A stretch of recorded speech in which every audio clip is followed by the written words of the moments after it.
But perhaps the most controversial and uncertain policy up for discussion at the ALP conference starting tomorrow is gay marriage. Overnight in Queensland, the Parliament there voted to support civil unions for same-sex couples, but not before some fiery debate. To those who stand by and support me, thank you. I must be true to my own conscience because I have to live with me. I've been married to Robert for 43 years. Why would I deny any couple the opportunity to have similar experiences just because they are gay? This bill is nothing more than a political stunt. The member for Mount Cootha has had over 12 years to act on his recently found concern of equality. Why hasn't he? This bill is fundamentally about the human rights of Queensland citizens. But it is much more than that. It is about the joyful business of love. And that is why it has touched the hearts of so many Australians. What this bill does is important. What it does is provide access up front to the formal recognition of relationships to couples who've been hitherto unable or who do not wish to enter into a marriage.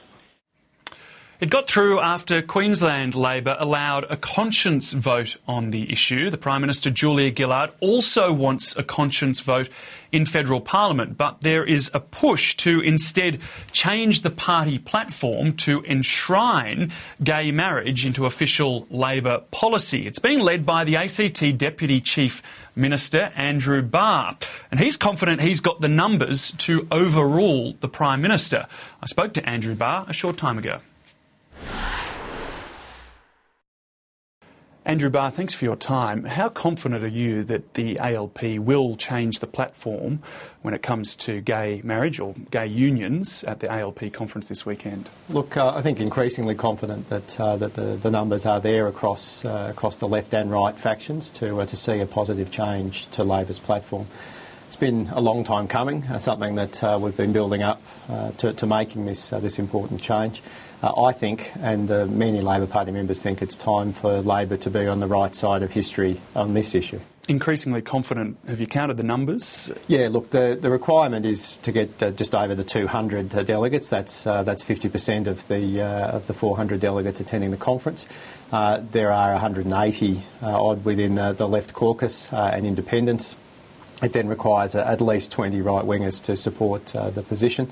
We're confident that we've got well over that now on the platform change, and we look forward to having that debate on Saturday morning. Are you certain that the 180 others will back it as well, despite being from the left? Look, that's been a position that the National Left have met on and have clearly endorsed. The attention now turns to what happens within the National Right caucus.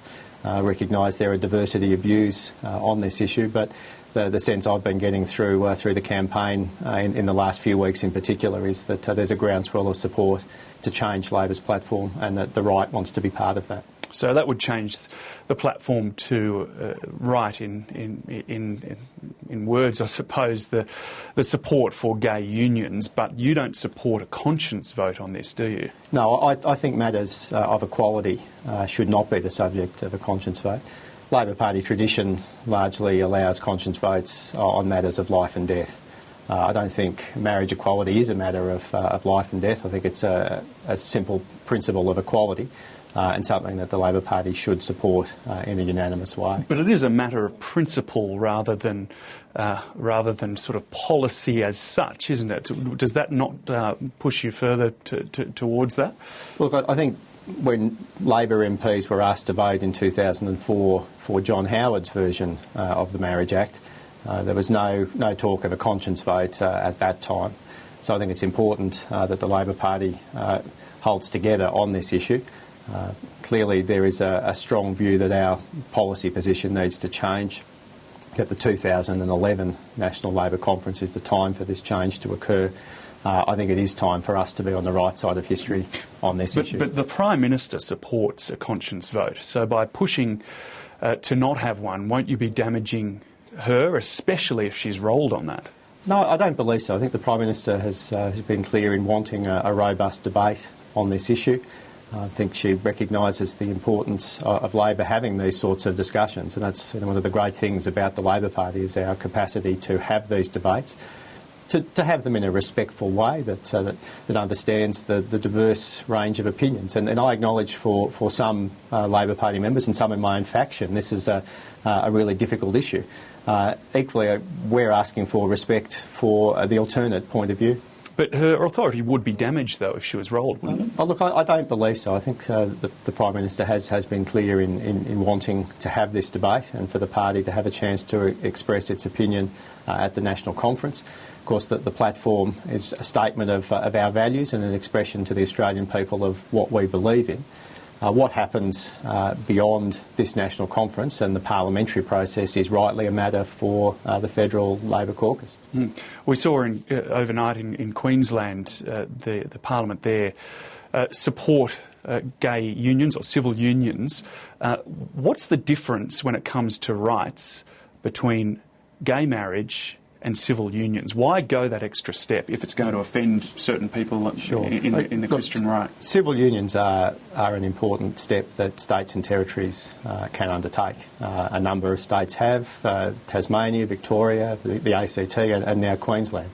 I think it's an important recognition that there are relationships other than heterosexual relationships in Australian society and that they deserve legal protection. But civil unions aren't full legal equality. And until we address this issue of equal marriage, what we're saying as a country is that some people are more equal than others. Why are they not full legal equality? What's different when it comes to actual rights and in the law? Well, in relation to the practical application between a civil union and a marriage, there are certain issues around what's said at a ceremony, and how it's understood in society. So there's some legal implications and I think there's some more important questions around social inclusion, where we are as a country on equal rights. So some of this is symbolic, some of it is legal.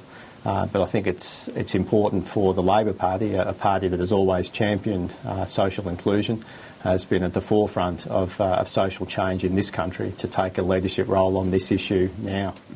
It's been indicated that several, perhaps members of the Christian right in the ALP would cross the floor if it came to pass that gay marriage, was going through the Parliament. That would damage the party somewhat, would it not? Or? Look, that's disappointing to hear, but that's a matter really for individual MPs to draw their own conclusions on and determine their position. If Labor has a binding caucus on this matter, then breaking away from that is a significant thing for an individual MP to do.